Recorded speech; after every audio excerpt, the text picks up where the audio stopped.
When I pulled into the parking lot of the Lakeview Inn, my hands were trembling so hard I could barely turn off the engine. The sun had already slipped behind the pine trees, leaving the lake glistening like a dark secret. My phone buzzed on the passenger seat. A text from my husband. "Checking in now. Miss you." I stared at the screen, my chest tightening. Miss me? I almost laughed. The nerve of him. A week earlier, I'd discovered everything. A forgotten receipt in his jacket pocket. 2 glasses of wine, 1 room, same hotel name printed across the top. I didn't need to be a detective to know what that meant. I didn't confront him, not yet. Because for once in our 15 years together, I wanted him to be the one surprised. That's how I found myself here, checking into the room next to his, and I wasn't alone. Mark stepped out of the passenger side, tall and quiet, with that same stunned look he'd worn since I'd called him. Her husband, the other half of the betrayal. His voice was calm when he said, "You sure you want to do this?" I nodded. I'm done being the fool. The front desk clerk handed us our keys with a polite smile, completely unaware of the storm swirling between us. The moment I slid my keycard and stepped into the dim room, the scent of fresh linen mixed with the faint trace of lake water hit me. My pulse quickened. The wall between this room and theirs suddenly felt paper thin. Through the vent, I could hear faint laughter, a woman's giggle, his deeper murmur. My throat went dry. Mark's jaw clenched. We didn't speak. Instead, I turned off the light, pressed my ear closer to the wall and whispered, "Let's see how long they last when the truth knocks on their door." Mark exhaled slowly, his eyes fixed on mine. "Then let's make sure they hear it loud." I smiled, a sharp, shaking smile. Tomorrow morning, they'd wake up to something they never saw coming, and I couldn't wait. The hotel's breakfast lounge smelled like burnt coffee and waffles. I sat near the window, pretending to scroll through my phone, my heart pounding as I watched the door. He walked in first. Daniel, my husband, his hair still damp from a morning shower, wearing the same blue shirt I'd given him for our anniversary last year. Behind him came her, Jenna, blonde, confident, carrying her guilt like it didn't weigh a thing. Mark sat across from me, calm on the surface, but his fingers tapped against his mug. "That her?" he murmured. I didn't answer. My stomach twisted as Daniel leaned close to Jenna, whispering something that made her laugh. I could almost feel the vibration of that sound, the same laugh that had once been mine. They didn't see us. Not yet. "Let's eat," I said, though I couldn't taste a thing. We loaded our plates, sat in plain sight, and waited. Halfway through Daniel's first sip of coffee, his gaze lifted and met mine. For a split second, confusion clouded his face, then realization. His hand froze mid-air. Jenna turned, following his eyes, and color drained from her cheeks when she saw Mark beside me. "Morning," I said with the sweetest smile I could manage. "Didn't expect to see you here." Daniel stammered. "Sarah, what are you?" "Oh, I'm just enjoying the view." I took a sip of my orange juice, my voice steady. "And breakfast. You two should join us. It's such a small world." The silence that followed was thick enough to chew.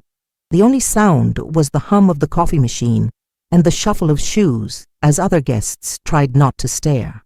Jenna's lips parted. "Mark, this isn't—" He cut her off, his tone cold. "Don't! Just don't!" Daniel reached for me, whispering, "Let's go somewhere private, talk this out." I leaned back in my chair, feeling years of humiliation melt away. "No, Daniel. You made it public when you checked into this hotel with her." Mark stood, his voice steady. "You two wanted to share a weekend. Now you can share the truth."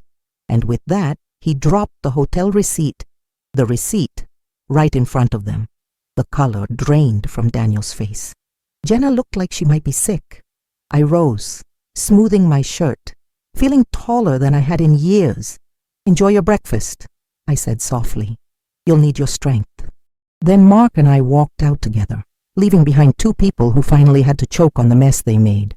Back in the room, I paced by the window while Mark sat on the edge of the bed, elbows on his knees, staring at the floor. The lake shimmered outside, calm and quiet, a cruel contrast to the storm inside my chest. He finally said, "You got what you wanted.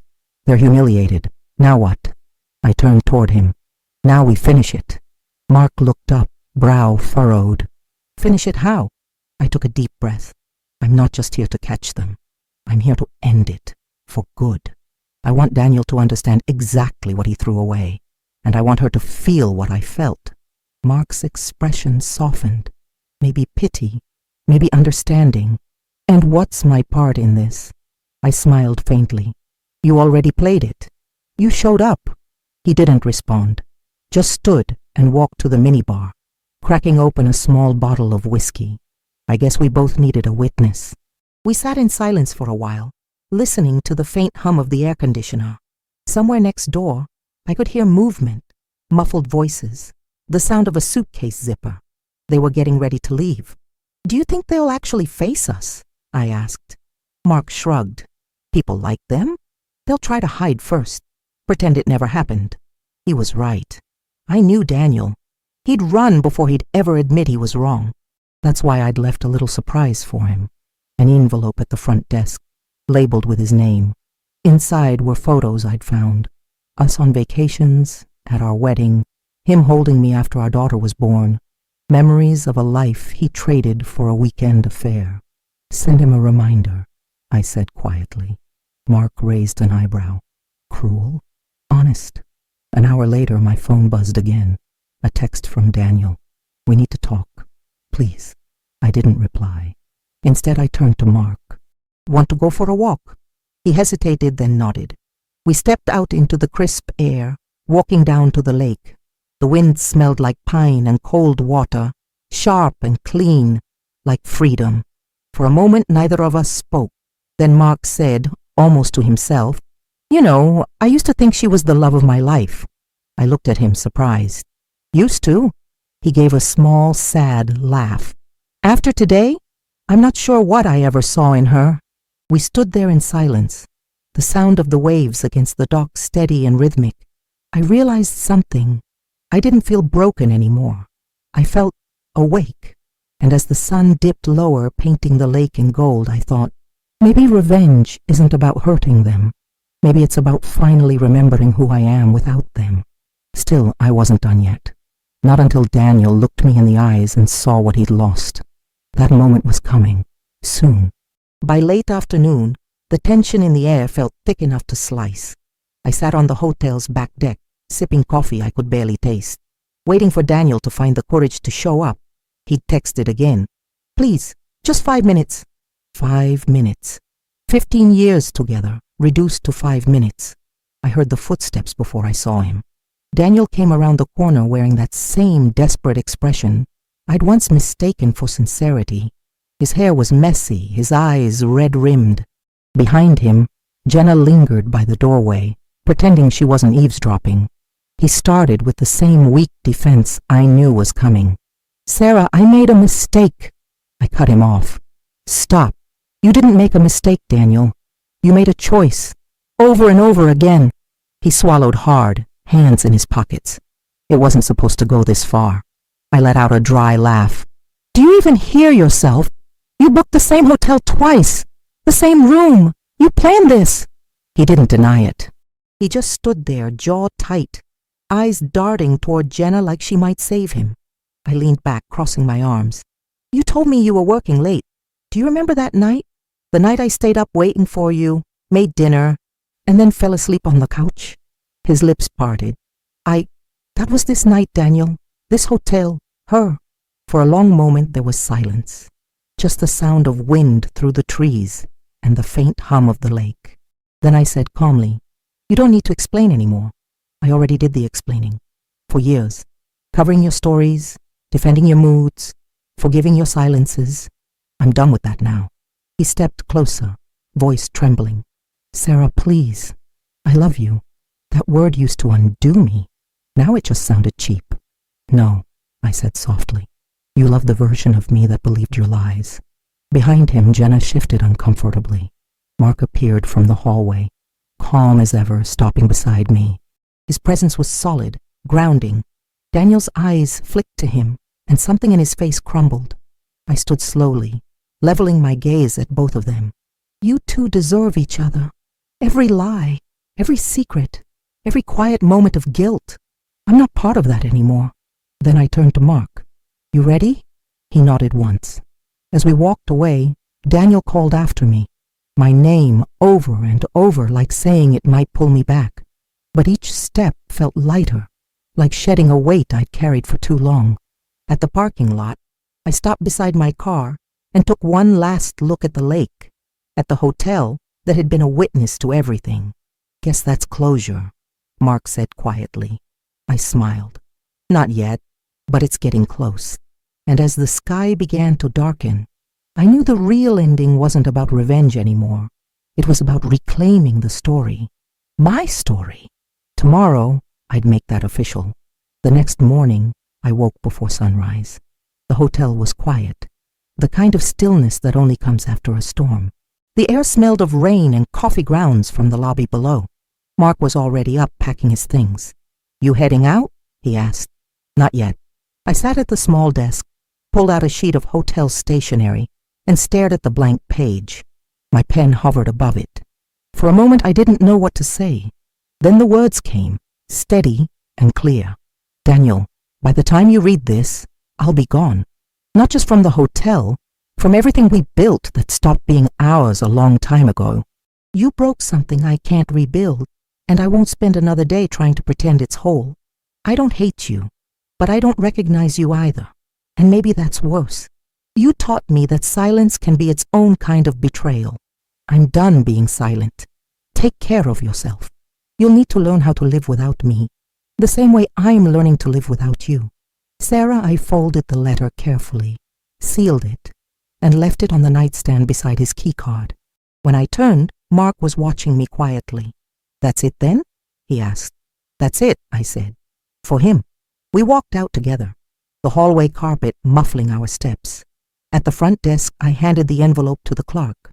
Please give this to Daniel Cooper in room 212 when he checks out. The woman nodded politely, unaware of the weight she'd just accepted. Outside, the morning fog still hugged the lake. We stood by our cars for a moment, unsure what to say. Mark finally broke the silence. You ever think about what comes next? I gave him a small smile. No, but that's the good part. He chuckled softly. Maybe we'll both figure it out. I hesitated, then reached out and touched his arm. You deserve someone who doesn't make you doubt yourself, Mark. So do you, he said. And for the first time in months, I actually believed it. As I drove away, the hotel shrinking in my rearview mirror, I didn't look back. Not once. My hands were steady on the wheel, my heart lighter than it had been in years. I rolled down the window, letting the wind whip through my hair, and whispered to myself, you did it. And deep down, I knew I wasn't just talking about leaving him. I was talking about finding me. 3 months later, I stood on the deck of a small coffee shop overlooking the harbor in Portland, Maine. The air was crisp, the kind that smells of salt and second chances. I'd rented a tiny apartment above the shop, started working part-time with a local charity that helped single mothers rebuild after divorce. It wasn't glamorous, but it felt right.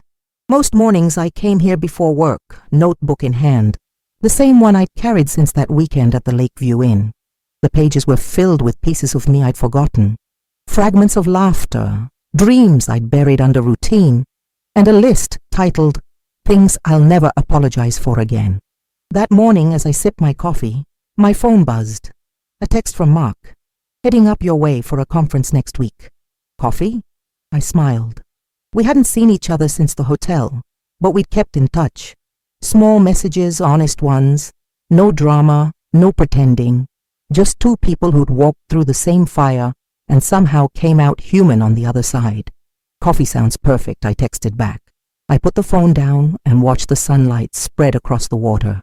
A seagull landed on the railing, bold and curious. I laughed softly. Life felt like that now. Unplanned, a little wild, but free. Sometimes I still thought about Daniel, not with anger anymore, but with distance. Like remembering a dream that used to matter, but doesn't fit who you are anymore. I hoped he'd found whatever truth he'd been chasing. I just didn't need to be part of it. When I closed my notebook, I caught my reflection in the cafe window. Hair wind-tossed, eyes brighter. Not the woman who followed a cheating husband into a hotel. Not the woman who whispered revenge through a paper-thin wall. This was the woman who left, the one who chose herself. The bell over the door jingled as I walked inside, ready for the day, ready for whatever came next. Because endings aren't just about walking away. They're about remembering that sometimes walking away is the beginning, the end.